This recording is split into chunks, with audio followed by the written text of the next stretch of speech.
En el nombre del Padre, del Hijo y del Espíritu Santo. Amén. Del Santo Evangelio según San Lucas. El mismo día de la resurrección, iban dos de los discípulos hacia un pueblo llamado Emaús, situado a unos 11 kilómetros de Jerusalén, y comentaban todo lo que había sucedido. Mientras conversaban y discutían, Jesús se les acercó y comenzó a caminar con ellos. Pero los ojos de los dos discípulos estaban velados y no lo reconocieron. Él les preguntó: ¿de qué cosas vienen hablando tan llenos de tristeza? Uno de ellos, llamado Cleofás, le respondió: ¿eres tú el único forastero que no sabe lo que ha sucedido estos días en Jerusalén? Él les preguntó: ¿qué cosa? Ellos le respondieron: lo de Jesús el Nazareno, que era un profeta poderoso en obras y palabras, ante Dios y ante todo el pueblo. Como los sumos sacerdotes y nuestros jefes lo entregaron para que lo condenaran a muerte, y lo crucificaron. Nosotros esperábamos que él sería el libertador de Israel, y sin embargo han pasado ya 3 días desde que estas cosas sucedieron. Es cierto que algunas mujeres de nuestro grupo nos han desconcertado, pues fueron de madrugada al sepulcro. No encontraron el cuerpo y llegaron contando que se les habían aparecido unos ángeles que les dijeron que estaba vivo. Algunos de nuestros compañeros fueron al sepulcro y hallaron todo como habían dicho las mujeres, pero a él no lo vieron.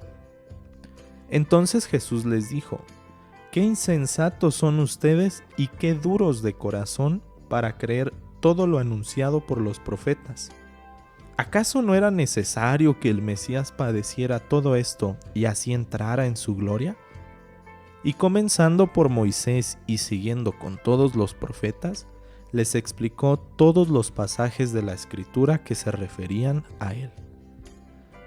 Ya cerca del pueblo a donde se dirigían, él hizo como que iba más lejos, pero ellos le insistieron diciendo: «Quédate con nosotros, porque ya es tarde y pronto va a oscurecer». Y entró para quedarse con ellos.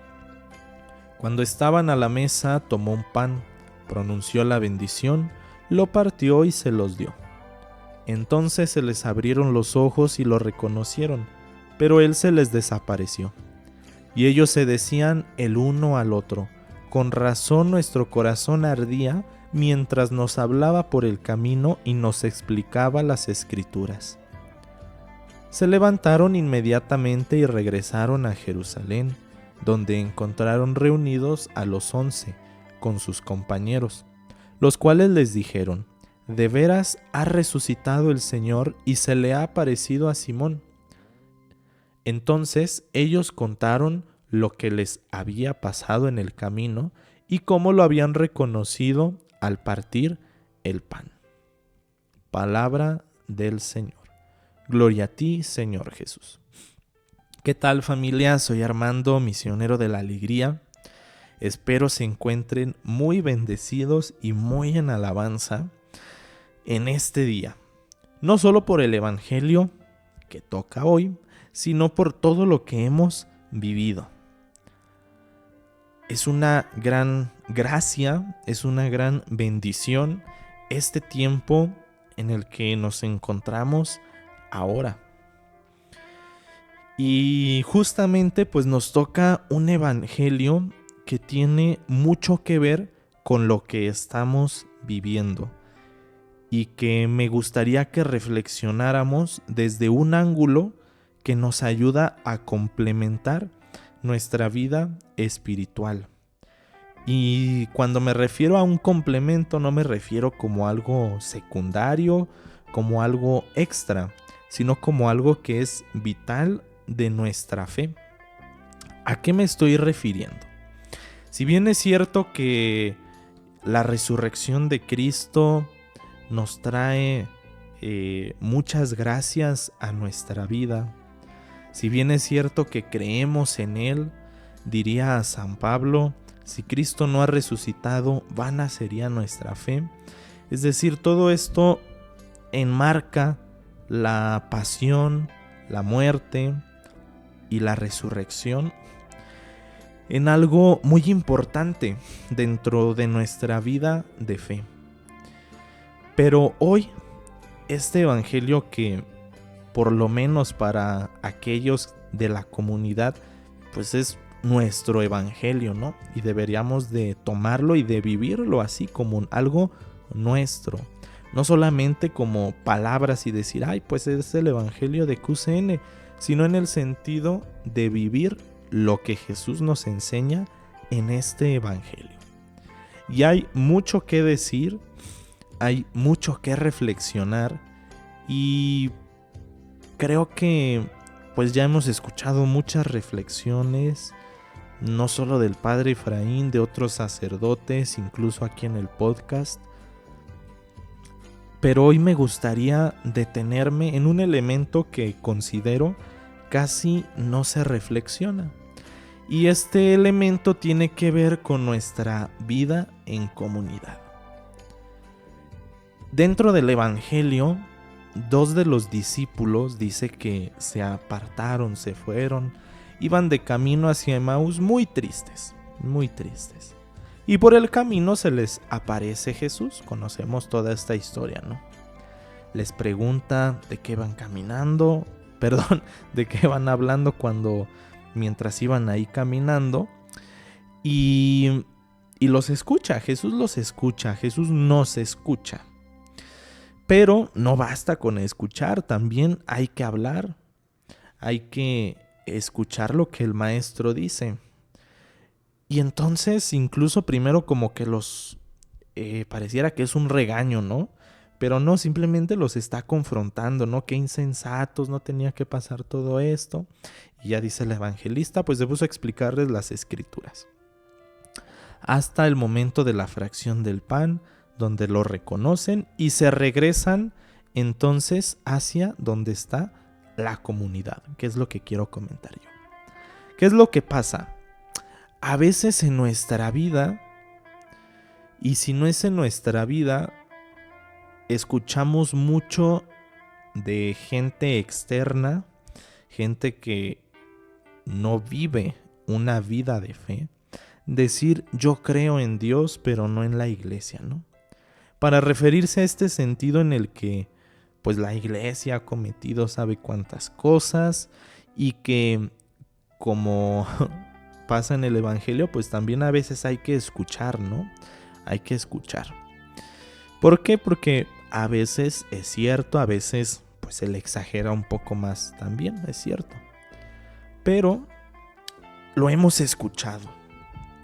Y a veces en nuestra propia vida de comunidad vivimos, si bien no de esa manera de decir yo creo en Dios pero no en la comunidad, sí comenzamos a tener unas actitudes que nos van alejando de la comunidad para decir pues es que yo no necesito a la comunidad. Fue un buen momento, a veces la utilizo a la comunidad pues como un medio para acercarme más a Dios, porque no sé, pasó algo por ahí ya en mi vida y pues necesito volver, ¿no? Pero, digamos así de general, pues tenemos una fe individualista. Ese es el punto de partida de esta reflexión. A veces tenemos una fe muy individualista, es decir, yo y Dios. Yo creo en Dios, yo hablo con Dios, yo oro con Él, yo me relaciono con Él.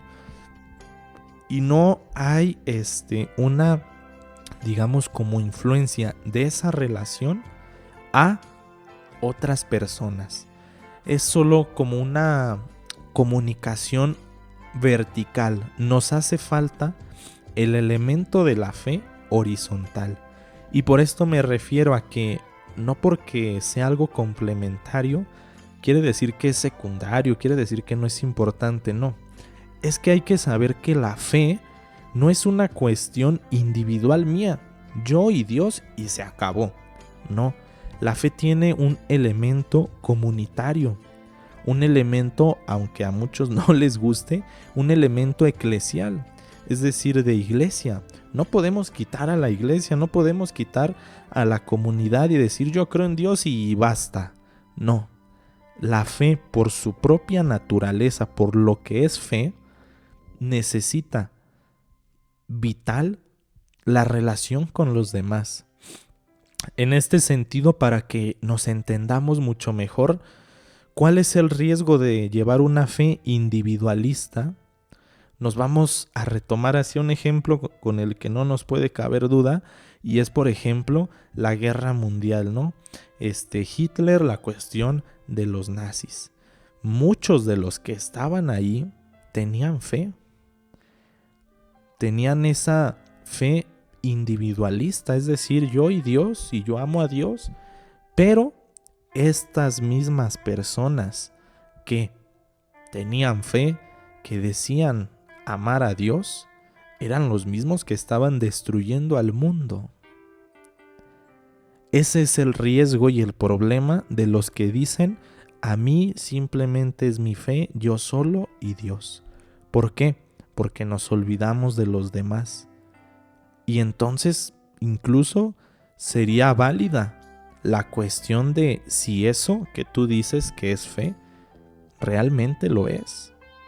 ¿Por qué? Porque si la fe por naturaleza implica la relación con los demás, la vida comunitaria, pero a ti te falta ese elemento, pues entonces no es fe lo que tienes. No sé qué sea, pero fe no es. Por la propia naturaleza de la fe, insisto. De tal manera que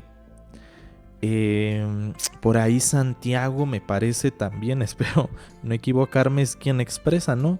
Si dices que amas a Dios que no ves, pero no amas a tu hermano que sí ves, eres un mentiroso. ¿Por qué? Porque no podemos simplemente detenernos a amar y a alabar y a glorificar y a exaltar a Dios, y a los que tenemos a un lado somos las peores personas. Y eso es algo muy común, no solo cuestión de nuestra comunidad particular, sino de la vida de la iglesia. ¿Por qué? Porque caemos en el error de decir, mi fe es individual, yo y Dios, y se acabó. Y nos olvidamos de ese elemento horizontal. Es lo que le pasa de alguna manera a los discípulos de Emaús. Una fe individual que incluso se ha visto rota. Nosotros creíamos que era un gran profeta de muchas obras, pero pues no, ya tiene 3 días que lo mataron. ¿Qué hace Jesús? Regresarlos a la comunidad. Regresarlos a donde están todos. ¿Por qué? Porque no podemos vivir la fe solos. Ellos pudieron haberse separado del grupo, ir tristes, encontrarse con Jesús nuevamente y decir, qué maravillosa experiencia, qué increíble esto, era verdad. Y quedarse en Emaús. Pero es interesante cómo, de alguna manera, Jesús hace que retornen hacia la comunidad. Esa es la invitación del día de hoy de este evangelio, a regresar a la comunidad. No en un sentido, digamos, como de opresión, ¿no? Sino bajo esta reflexión que ya he comentado. La fe no es individualista, es comunitaria. Y pidámosle a Jesús que en esta fracción del pan, es decir, en la Eucaristía, nos dé la fuerza para regresar a vivir no mi fe yo solo, sino con otros. Y sobre todo, amando a esos que tengo a un lado.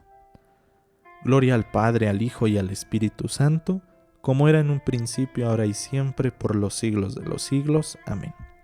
Amado Jesús, quédate con nosotros. María, Reina de la comunidad, quédate con nosotros. Se los pedimos con todo el corazón. En nombre del Padre, del Hijo y del Espíritu Santo. Amén.